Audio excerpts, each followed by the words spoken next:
All right, everyone, we have to start off today talking about Alexandria Ocasio-Cortez. Of course, this is now a little bit dated, but you remember that she went to the border, and then the photographer involved released additional photographs, actually, of her from the border, and it showed her, like, doing her sourpuss face and pretending to be sad and stuff. And it's opportunism.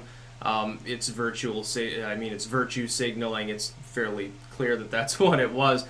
Some people are like, well, she was facing an empty parking lot. Well, it is still the border. That has nothing to do with it. The cringy part is, though, thinking that releasing this would, like, cause some seismic shift in U.S. politics. Like the fact that a politician, a wealthy, politically powerful individual making a sad face that supposedly is real somehow changes major policy is pretty funny, actually. It's a naivete, I think, on her part a little bit. But Cortez is used to doing this. Of course, she was drafted into her position in the most literal sense by the Justice Democrats to try to primary off a center-left Democrat in a district that was potentially vulnerable. One of these unopposed Democrats that has a career job and they can get knocked off during a paradigm shift. That's basically what it boiled down to. So the thing is, like, she does this weird fucking shit, but the thing is, this shows, I think, the big problem with the strategy of the far left, insofar as she and some of these others have been, basically, again, drafted in, like, casting couch mode. They're not doing actually that good a job. The optics just aren't there. These are they're supposed to represent sort of the millennial upswing within the Democratic Party, I think.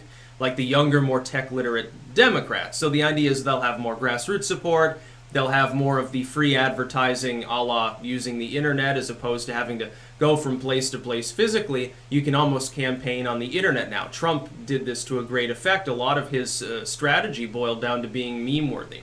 And so you've got these Democrats trying to do this, and it just doesn't work out. And some of the older politicians, with AOC cringy and odd as though she is, with the New Green Deal and cow farts and shit, cringy as she may be, I don't think she can hold a candle to Elizabeth Warren's little video there.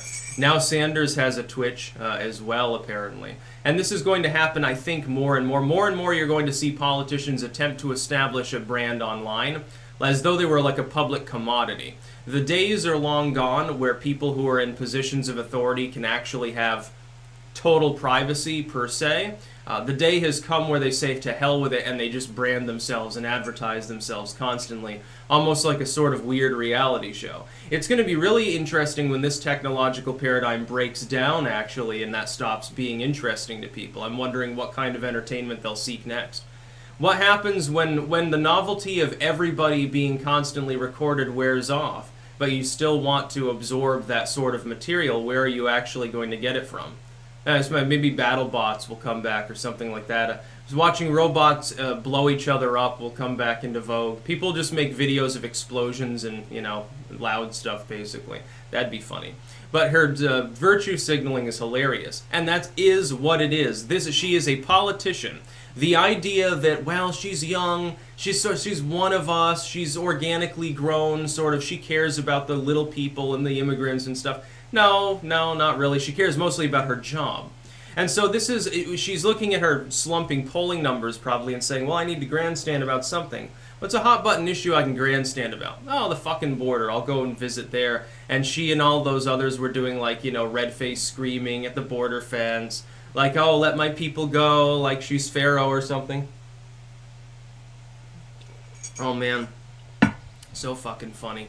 I had a good time looking at the memes that people were making of the photos. Like, one was I don't know what movie it's from, but there's some movie, I guess, and there's a still from it that they always show, where a skeleton is holding onto a fence and getting, like, ripped apart by explosion. I'm assuming it's like an atomic bomb or something like that. Something like those. And it superimposes her face onto it, and it's just really funny. She's in exactly the same position, so it's seamless. And doing other stuff, like making her a Pepe and stuff like that. But Cortez, we haven't even begun, I think, to see the madness from her. Because part of her, I'm sure, believes in some of the things that she's actually pushing. Like, she wouldn't have been willing to take this particular weird kind of job, which is kind of what it is, not even as a politician, but being sort of a Justice Democrat plant. She wouldn't have taken that up if she didn't care a little bit. I have a feeling she's probably one of those people who like passively cares a little bit about the issue, like, the Save Darfur kids or something like that. They're like, oh, well, we know how you can do that. You're young and decently well-spoken and look good for the camera. There's this Democrat right in this district that's weak, can't do jack shit, and just, keeps being reelected, but is vulnerable ultimately. So we're just going to primary him. And so they did, and then they knocked a bunch of these people off in order to get so-called progressives in. And what progress will they bring? I don't know, progress off a cliff, I suppose. That's about all. Peace out.